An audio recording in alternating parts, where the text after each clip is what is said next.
friends, it's Julie, and I'm so excited to announce that my book, also titled Angels and Awakening, is available November 11th for sale on Amazon.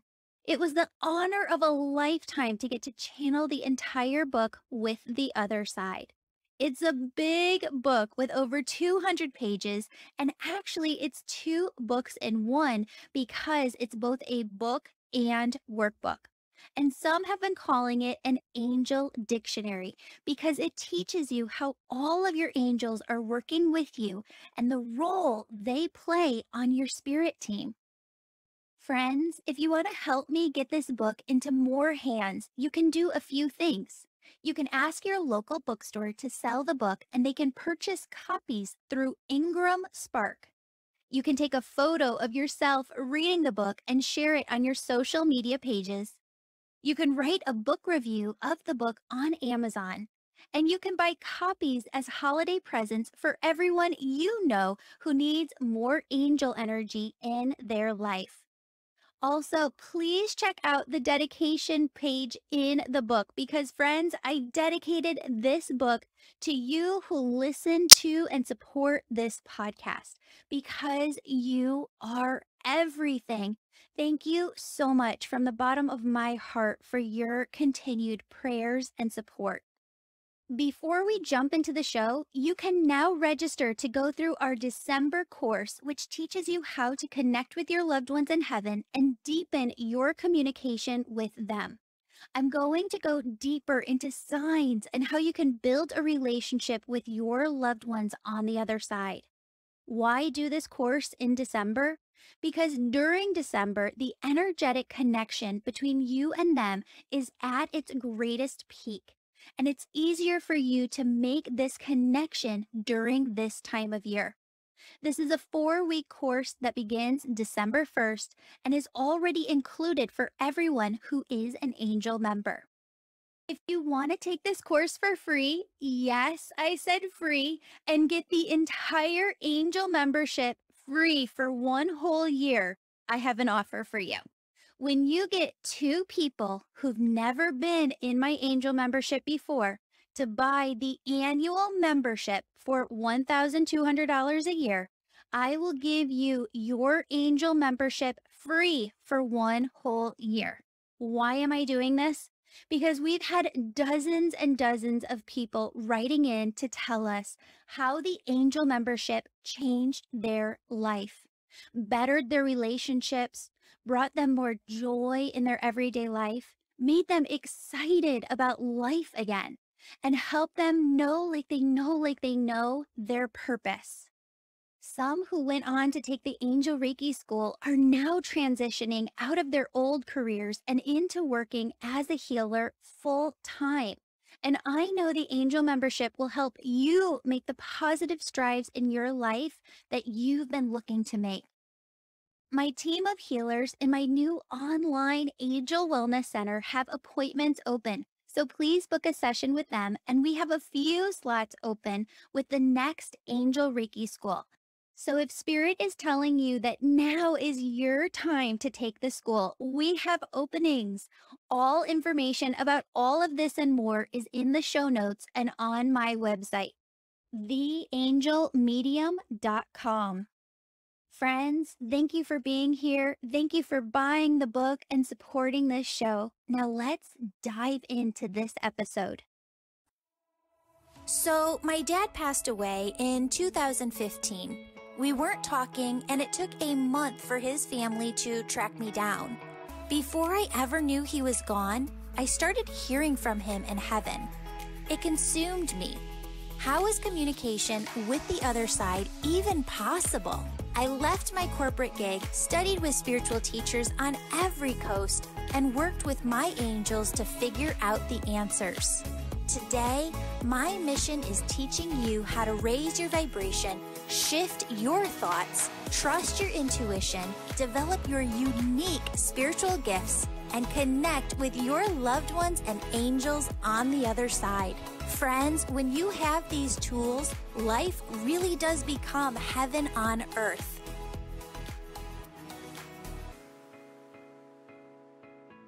Hello, beautiful souls. Welcome back to the Angels and Awakening podcast. I'm your host, Julie Jancis, and today I'm here with Lindsay, who has beautiful angel stories to share with us. Lindsay, welcome to the show.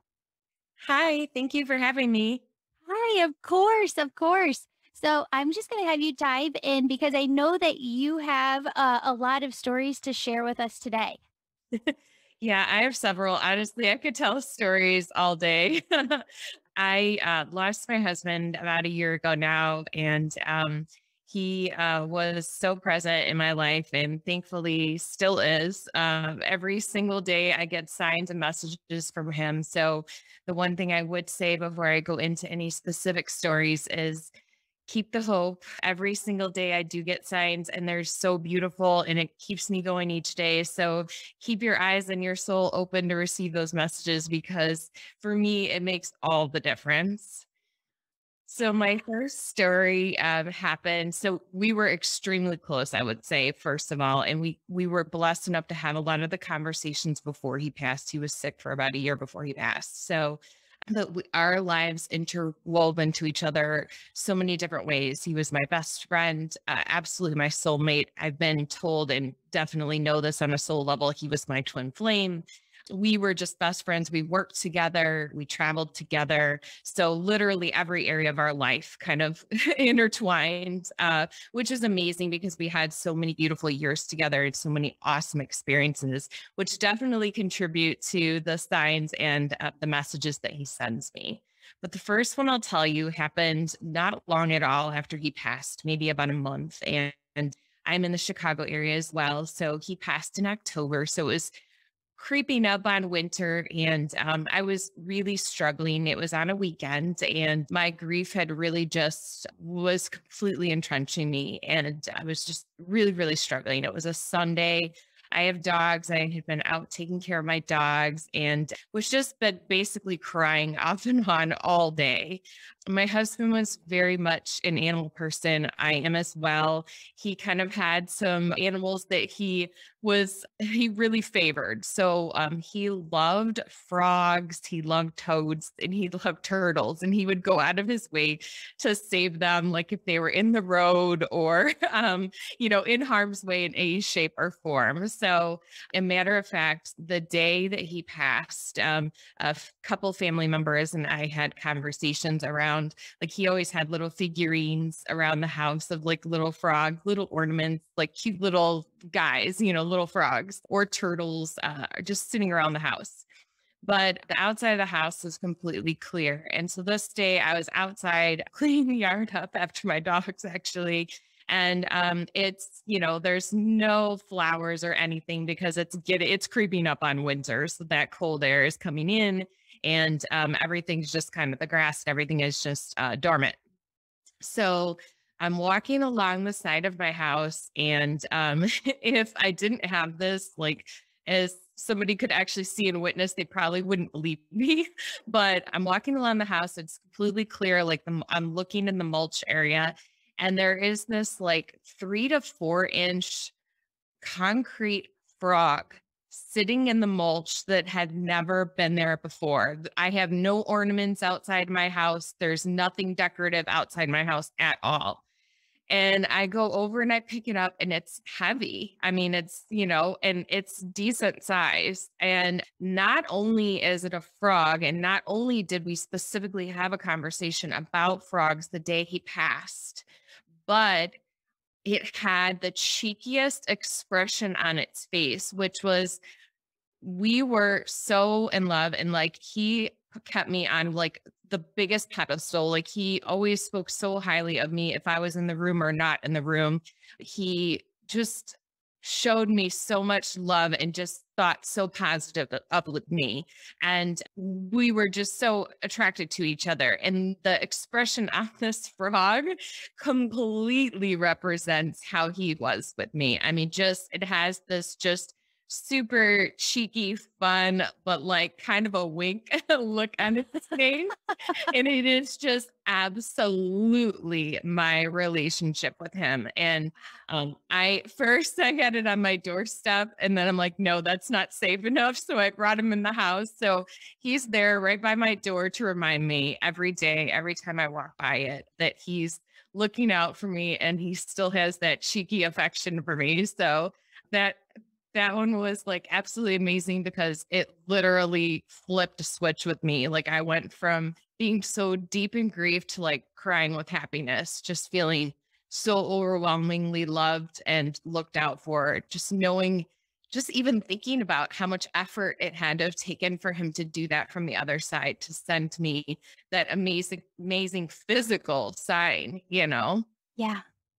Wow. He's got me writing down so much. We've got a lot to talk about after your angel stories, but this is incredible. And I love those angel stories too, where, you just know, that it is them. And I think what's really fascinating about your story, and you can see this in a lot of people's angel stories, is that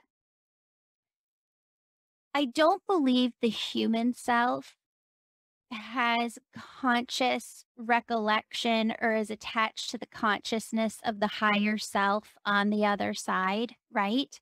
But you can see within people's stories where the higher self is very connected to the human consciousness and knows and brings things through that there's no way that we could have known, right? Like, he couldn't have known beforehand that that was just gonna show up, and there it was, but his higher self did, and I think it brings me a lot of peace and a lot of comfort to know just that that higher self is always there, it's always looking out. There's nothing that's not known to the other side. Mhm. And it just shows that we like limit ourselves of what we think is possible. Yeah, And if we open ourselves up to really anything being possible, it just changes the whole vibe of how we handle, traumatic grief and loss yeah. because we're so limited in scope of feel like the way we think of things as quote unquote humans in our human brains, when really like the possibilities are limitless. Yeah. Oh, 100%, 100%. I've got some things to ask you about. He's got me writing down different things. So I want to just kind of spout these out to you and then kind of go through them a little bit. He was your true love, right? 110%. I don't believe, though, that we just have one person, that one twin flame or one soulmate, and this goes really deep, which I'm not going to go here on the podcast just yet, but that we have more souls, or right, or one soul, maybe let's say in more bodies that we're able to connect with. Because the idea of free will and the idea of soulmates don't perfectly match up. Because if you use your free will and go one direction and spirit's really wanting you to meet up with your, twin flame, and then you never meet up, right? So there's really these. Okay, so I'm just going to go there. I believe that we have omnipresence, and part of our omnipresence could be living different lives at the same time. Okay. So just flow with me here for a second, Lindsay. I am totally. Okay. I honor and respect where people are emotionally, and spirit is never trying to push you to go someplace that they don't want you to go. But I never know when I'm going to get to see another person again. So, my conversation with spirit when I'm going to be able to bring through messages is, hey, whatever you have that you want me to give this person, give it to me now. And what he said is, it's not time just yet, but there is another love that's going to come in 110%. This is the first time I've ever said this to anybody, okay? There's somebody from your past, though, that comes up sometimes within your head. And I feel like sometimes you almost feel guilt because you're like, no, no, that person wasn't anything. My true love was my husband. But he said, "There's somebody that's gonna resurface, and there's something there that you have to explore with that person." It's part of your journey. Okay. So he needs you to know that. He keeps mentioning his mom. Was he cremated? Yes. Okay. Do you have his ashes? Not yet. Okay. Have you thought, because he put ashes and then in parentheses, some Hawaii, like he wants it some other place, just some of them, because some of them will stay with you for forever. Okay. Yeah. He also had me write down Lindsay, work possibility of working with grief in the future, but you haven't decided yet of your free will. And he keeps showing me this the same way. Whatever it is that you do for a living right now, I see you continuing to work with that. But there's also like this piece within your mind that keeps saying, I feel called or I feel pulled from my heart chakra to be working with grief. And that's a gift, okay? Because he keeps repeating this. Please tell her that this is a gift. Not everybody has this. A lot of people who experience grief want to pack it away, want to go through it, deal with it, pack it away, and never have to touch it again. But there's something that's really pulling you and calling you. And he said you hadn't decided yet of your free will whether or not you're going to, but he said it's part of your journey. There's something there that you need to explore and you need to go deeper into. And he just said he's on that journey with you. Okay. Because you feel him a lot when you're doing this work. And it's kind of like me and my dad in that when I started doing my sessions, my dad was right there. Like he was helping almost like as a bridge make this connection between the client in front of me and their loved ones on the other side. And he's doing some very, very similar work with you as you go deeper into this. He also talks about, he had me write kids slash dogs.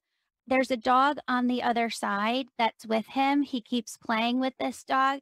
I don't know if it's like a goldish brownish, but it almost kind of looks to me. I don't know all the dogs, but it almost looks to me like the size of like a retriever, but he keeps playing with this dog. And Okay. I don't know if he like played frisbee a lot, but he keeps like chucking stuff out and this dog keeps bringing it back to him. Okay. Yeah, yeah. So, I don't know, like, because as you were talking, he's just got me writing away. Thank you. Yeah, he had such a strong, influential presence when he was physically here and absolutely still does on the other side. Yes. Yes. He is a very powerful soul, and you can see that a lot with souls that some of them just are very, very clear, very, very direct.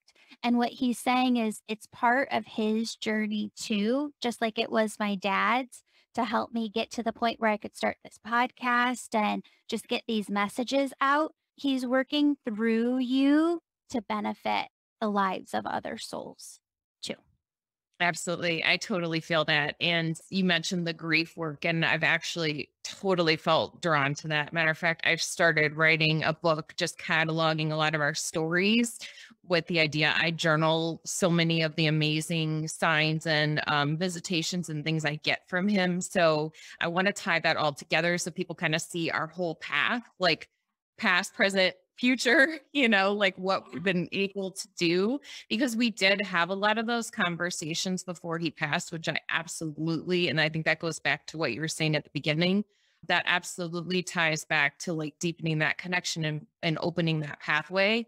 And that's actually part of the reason that I started doing the inner child work in your class, which has been amazing. So many really cool things have come through to layer on top of the connection with him. He was very close with a few of my ancestors on the other side. So it's been really interesting to see how that like layers together. And I feel like literally any work I can do to continue to open myself up to receive those messages from him and from my other family members on the other side, my soul family members on the other side. I want to be part of. So I'm super excited, like diving into that work. It's a little bit different layer than other things I've done, but it's really cool to see that come through. That's awesome. He keeps talking about, have you, when you've been tapping into some of your ancestors, seen like a connection to where he keeps showing you past lives that you guys had together and maybe some of those ancestors were in them because he keeps saying to tell you that that's real and that's true what he's showing you. Yeah.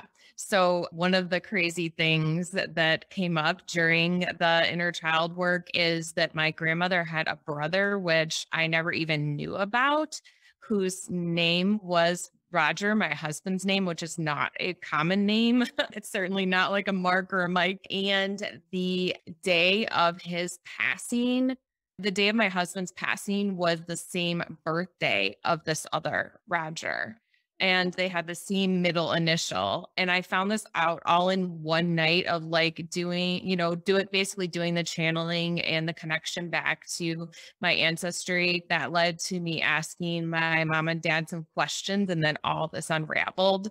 So it's been very, very interesting. And I know that some of our past lives together, my husband was a warrior. He like fought, he protected, which is very interesting because he was super, very much like that in this lifetime. He always said like he'd take a bullet for me and his kids.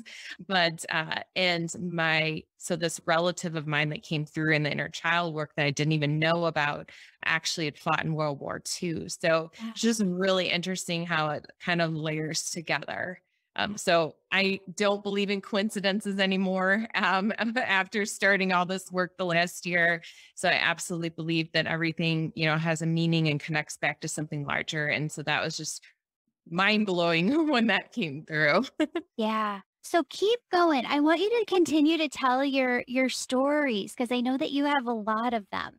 Yeah. So my next one, Roger and I used to always go out west every single year. We would typically go on like crazy hiking trips. We did hikes that like nobody wanted to go on, like really, really difficult. We both were very athletic. We ran multiple marathons but we do these crazy hikes together, like these beautiful, beautiful hikes. Colorado was one of our regulars. Like every single summer, we would go to the YMCA of the Rockies and hike out in Rocky Mountain National Park and fly fish. He loved to fly fish. We would go to Jackson Hole like every year too. So this year, I wanted to really honor him by doing, a really cool hiking trip with some difficult hikes, but I knew I couldn't go back to where we went. So I'm like, I have to find someplace new. And one of my really good friends decided to go with me. She's a gamer, so she was up for the challenging hikes. And so we had so many signs of him on this trip. Like we ended up going to Olympic National Park outside of Seattle, and we landed at like 1 o'clock in the morning Chicago time, and and we get off the plane. We're not even in like baggage or anything. We're literally on the jetway, and somebody has a sign that says Roger on it as soon as I walk off the plane. Yeah, there were so many signs on this trip, but one of the ones that was like really, really strong, my husband always sends me butterfly signs. And so I get monarchs and butterflies a lot in weird places that people don't see butterflies. And like monarchs are at risk right now. So there really are not that many of them. And I was seeing them pretty much daily. But we're on this hike. We're literally at 7,000 feet, which like there's not even bugs. I mean, there's no like, they really can't live at that altitude. We're straight up. There's no humans. Like we literally saw four guys like when we were going halfway up, and that was it. And I had been talking to him in my head like the whole hike. I mean, I was feeling his presence the entire time. And my friend was hiking behind me. This is what's crazy. She happened to have her phone videotaping, and she hadn't been doing that prior to what I'm about to say. So, I mean, it's just gorgeous, right? And she's videotaping me hiking in front of her. And all of a sudden, a huge monarch flies up, flies around the top of my head. Baby monarch comes underneath it, flies around me and flies off. And she caught the entire thing on video. Oh my It gets gosh. even cooler. It gets even cooler. So we get to the top, we eat our lunch. And while we're eating our lunch, she says to me, wouldn't it be cool if he sends one on the way down? So in my head, not out loud, I said, babe, can you please send us a monarch on the way down? because she was blown away. Like she had chills. She knew, you know? And so we're on the way down and we're probably so it was the 16-mile round trip hike. And we're probably Wow. about a half mile from the trailhead, like where we started. And we're both like, oh my God, oh my God. This huge monarch flies up, flies around both of us and flies away. And she's like, I cannot believe that. I cannot believe that. She's like, what I said at lunch. And I was like, yeah, it actually gets even crazier than that. I literally said in my head, babe, can you send another monarch on the way down? She's like, oh my God. Oh, I love Yeah. that. Yeah. That is incredible. That is incredible. He was like, challenge accepted. Challenge accepted. I love that. Can you send me that video? We'll put it over on Yes. Instagram so that people can Yes. see it. Oh, that'd Yes. be perfect. Yes. And my podcast editor, if you can remind me, I will get that video from Lindsay and we will put it up on Instagram for everybody to see. Wow, Lindsay. So this really validates to you his presence. You know that he's there. You feel that he's there. He keeps saying that you have a different perspective. And what you know from the Healing Your Inner Child course is that healing can really come when we look at things from a different perspective. So he's got some questions that I just want to put out to you, really to get your perspective to help other people who are listening. What advice would you give to widowers who just lost the love of their life? Or maybe they lost the love of their life a year ago or 3 years ago, but it's still just as fresh.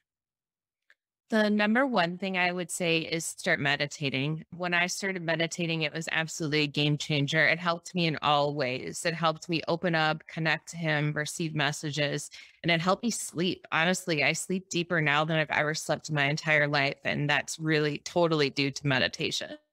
Just quieting the mind, which if I had said this 2 years ago, nobody would have thought that would have been who I was at all, to your point leading into this. I'm super high drive, very type A. He was as well. But I think, just being present and just quieting, your bunky mind, as they call it, is so important to receiving those signs and just listening to your body, listening to where your heart's taking you, and it will carry you. I feel like doing the meditation work will help carry you into understanding where you need to go next and kind of what's going to help you heal, because it gives you a chance to listen to yourself, to really tap into yourself. So that's like the number one thing I would say. The number two thing I would say is journal. Like it's just been huge for me to document down everything that's happened, and honestly, writing down our stories, because as you're writing those stories down, whether it's a sign or experience you just had or a past story from, your time together, you get to relive it. It's really helped me to like visualize. So I do a lot of visualization with my meditations. But when you're reliving those stories, like it feels like you're back in that moment, and you can actually tap into joy again, which is so difficult to do when you're dealing with traumatic grief. So those are probably the two things I would say immediately to do. Like, even if it's just on the meditation front and it's 5 to 10 minutes a day to start, I like doing it at night because it helps open me up. I've been super blessed, and I've had a ton of dream visitations from my husband, which I am so thankful for. But I definitely think that doing that work at night, like having those meditations right before I go to bed, really helps open up that pathway. That's amazing. That's amazing. And Archangel Gabrielle is saying to tell everybody that's listening, when you journal, a lot of people automatically assume within their head that by journaling, you mean write down a page or 2 pages. But a lot of times for me, it might just be a sentence that comes through or a Yeah. paragraph that comes through. You're not trying to like force anything. It's just the words that are with you, writing them down and getting them down. And even if it's just one line, it's going to help jog your memory later on. Yeah, exactly. Well, I even journal my angel numbers. So he sends me angel numbers daily. And so I track those. I track, birds of prey he loves to send me to. So I get hawks a lot from him. So especially if I'm dealing with anything that might be causing me anxiety or that like is coming up that I might need like to be in my power for. He definitely sends me hawks. So like I'll just write like on the date, like hawk or 1111 or 444, whatever whatever the sign was for that day. Yeah. And then it helps you to know. I think so much of it when you're dealing with traumatic grief is like feeling that confidence that they're not gone and those constant reminders. So being able to go back and look through and be like, oh no, he was so present like Right. all last week, like so that you have that confidence. That helps you build that confidence and connection. The other thing I would say too is the more you have those experiences, the more you have those experiences. Like the more you're aware that they're happening to you, the more that they will happen to you. So that's been amazing too, just watching it build. That's amazing. He keeps talking to me too, and he's keeps saying that you have a good perspective on it's hard for us to even accept some of the little things that happen in our life that we look at and deem as bad and accept them and surrender to them. He said, you went through, and he said, this is going to be another book that you write. He said, you could write an entire book on acceptance and surrender and the process that it takes to truly come to that vibration. Can you speak to that a little bit for everybody listening? Because that's the number one thing that I see and work with clients on is that acceptance and that surrender through the angel's perspective, but I've never been through that piece myself. Right. Yeah, no, that's a really good point. I think probably one of the things that people, I know at least for me, that people struggle with that are going through grief is like when you're talking about doing the work, a lot of times people will tell you, quote unquote, like you have to let it go to do like the angel work and to accept. And if you have lost somebody that you have no interest in letting go, that term can like really be like a sticking point for you. But it doesn't mean letting go of the person or the soul that you were so deeply connected with. It's more releasing the ways that you connect. So instead of limiting yourself and the perspective that you have that it has to be a certain way that it was before, that you've opened yourself up to any way that it could be. I know the other thing too, as everybody says, you have to raise your vibration, which can be really difficult if you're going through traumatic grief, right? For me, listening to daily affirmations first thing in the morning has helped tremendously. Even if you just get yourself to a higher state, i.e., being numb versus, just being so deep in grief you can't stand it, that helps. And thinking about your most joyful time. So that's one of the things that I do when I'm visualizing. I have a couple go-tos like things that we did that were just places that we went, experiences we had. And sometimes they can be super simple. And sometimes they don't have to be very long, but just replaying those in your mind for 5 minutes can really help raise your vibration, which helps tremendously. That's incredible. I'm wondering too, we all have days where we have good days and we have bad days. On the days that are harder, or maybe even when your egoic mind comes in and is just like, no, I do not want to move forward, because there's never a moving on, but there is a continuing to live and a continuing to walk forward. How do you deal with those days? I've learned number one, I've learned to restrict the things that I do. So some of the things that I used to love doing, I can't do anymore. And I've just come to accept that. They trigger me because they take me back to that like egoic mind or that human type state where I've moved past that. So like I've just learned, okay, that's not on my list of things I can do anymore. Like that's not something I desire to do anymore. Can you give us an example?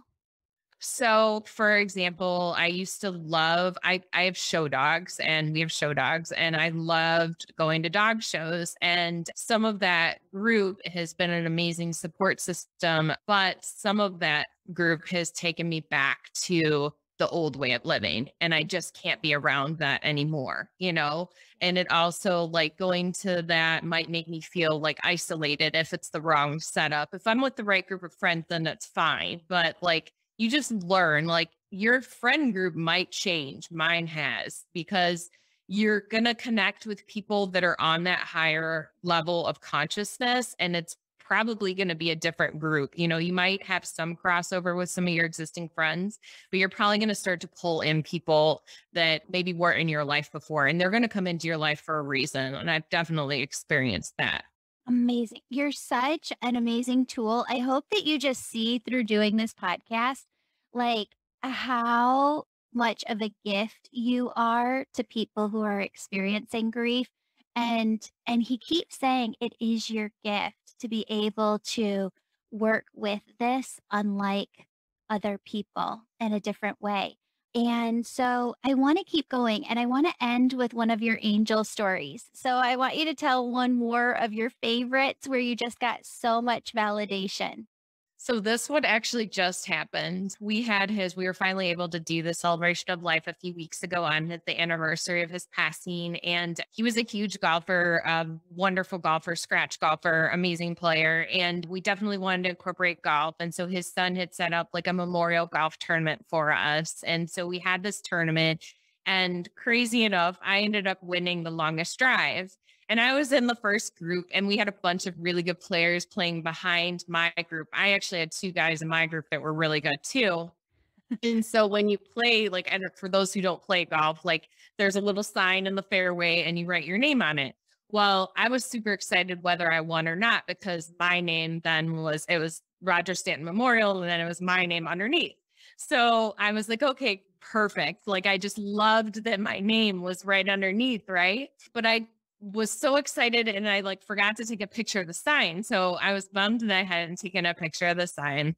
And the course that did the outing course just did an amazing job. And so fast forward, I find out that I'd won it. And I really wanted to call and thank the manager of the course. They had just gone above and beyond to like help us have this tournament there. And so I had left him a message and he calls me back the next morning and it was from his cell phone. And I almost didn't answer because I didn't recognize the number, but he calls me and I told him, I said, hey, I just really, really wanted to thank you. It was such a beautiful day. It was so representative of, you know, Roger and exactly what he would have wanted. And he says, oh, you know, no problem, you know, and then he tells me that he's calling from his cell phone because he's on the way to play this golf course that Roger talked about all the time that was super private. Very rarely do you get an invite to play it. And it's just really like prestigious. And in the golf community, kind of like, ah. And so my husband had gotten to play it twice with friends. And there's also like this, one of the best classic car museums in the Midwest area, like on the property. So my husband loved that too.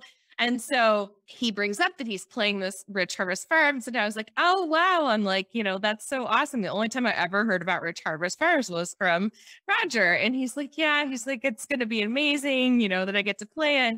And so I was like, okay. And so I told him, I mentioned to him during the course of the conversation about the sign. He's like, oh, he's like, don't worry. I'll recreate the sign and send you a picture. And I'm like, that would be so beautiful. Like, I really wanted that memory. Right. I mean, it's like cheesy as it was, it meant something to me. Like, just again, my name beneath, you know, his. And so I get off the phone. It's early in the morning. And so I was getting ready for work. I had just jumped in the shower. My phone's ringing like crazy. And I was like, what is going on? I get out of the shower and it shows my husband's name on my caller ID. What? Wow. Yeah. And I don't know why I actually took a picture of it as it was ringing, but yeah. Then I'm like, it's probably a good I did because I don't feel like everybody be like, what? But I felt like Wow. it was, you know, everything, right? It was talking about his memorial, the tournament, me getting the longest drive, which I absolutely felt he gave me the power behind because I didn't even know it was on that hole. And I hit like my best drive ever on that hole. So, and then talking about this course that, like I said, I've never heard anyone even mention this course except for Roger. So, Lindsay, I love that. That is so incredible. Friends, I just want to invite everybody here to say a little prayer, right? This is something that I want to start doing with the podcast is just praying at the end.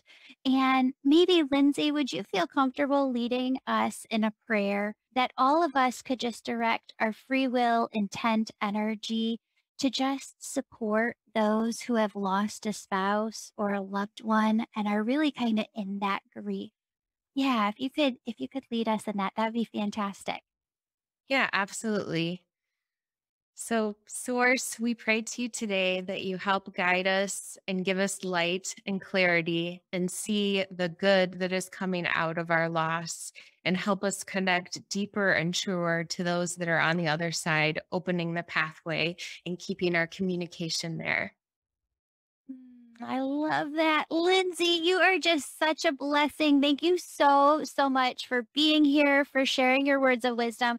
I know hands down 110% that you are going to be an author one day of multiple books. I hope that you keep in touch with me and email me when those come out so that you can come back on the show to share them with our audience. Ah, thank you so much. Thank you for having me. This has been beautiful. Of course, of course. Beautiful souls, if you enjoyed today's episode, please tell your people about it and share it on your social accounts. Friends, we're truly here to serve you. When I went through my spiritual awakening, there wasn't one book I could read or one place I could go to for all of the answers.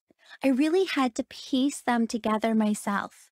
So, what I did for you was create programs that I wish I had when I was awakening. For those who are seeking these same answers, I created a program called the Angel Membership with so many benefits. It walks you through 12 months of spiritual awakening with your angels and helps you to awaken fully yourself. You see, awakening isn't a one and done thing. There is a process to awakening, and this 12-month program walks you through it alongside your angels. In the angel membership, you also get access to a small group of peers to go through this experience with you. You get live access to me twice a month and so much more. For those who want to serve humanity by working as healers themselves, but don't know what their gifts are or where to start, I developed my Angel Reiki School, which opens you to all of your God-given spiritual gifts,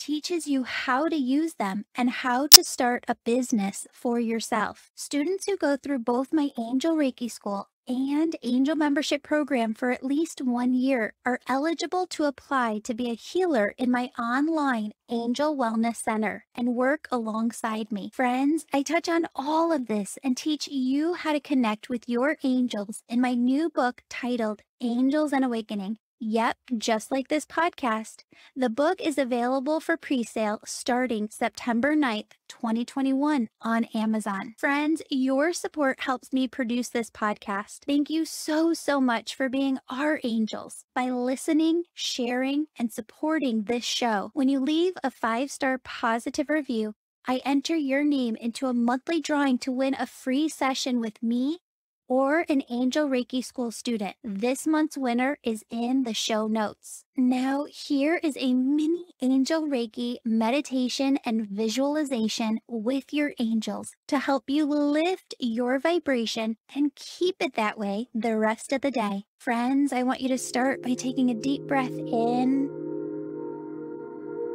and a deep breath out.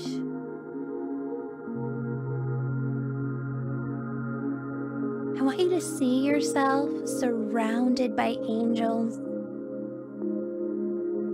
I want you to feel their warm, radiant, loving presence.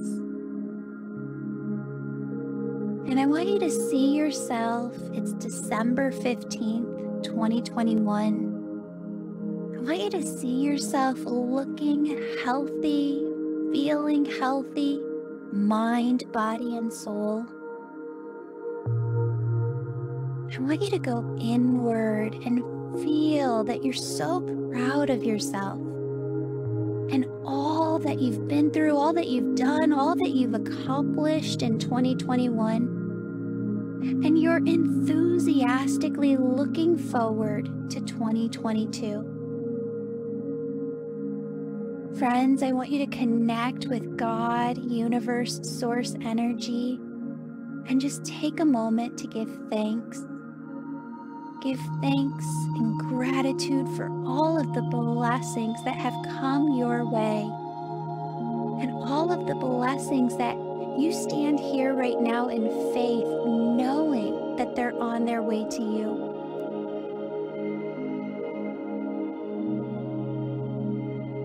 Friend, as I lead you in this, your angels want you to ask God, universe, source, to show you what it wants for you in your life. See the big picture of what God, universe, source wants for you.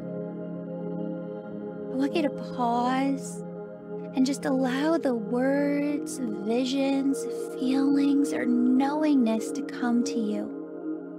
And friend, when you connect with the other side, they will only give you positive, loving messages. So just take that moment right now. What is it that God, universe, source wants for you in your life? Allow yourself to be open to it. Allow yourself to see it, hear it, feel it, get a knowingness of it.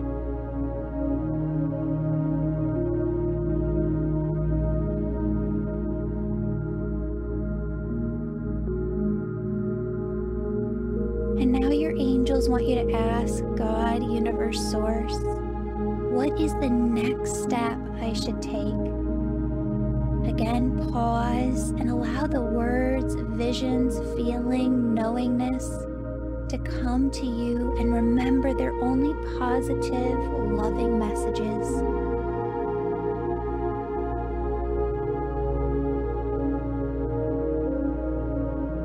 What is it that you see, hear, feel, or get a knowingness of when you ask, what is the next step I should take?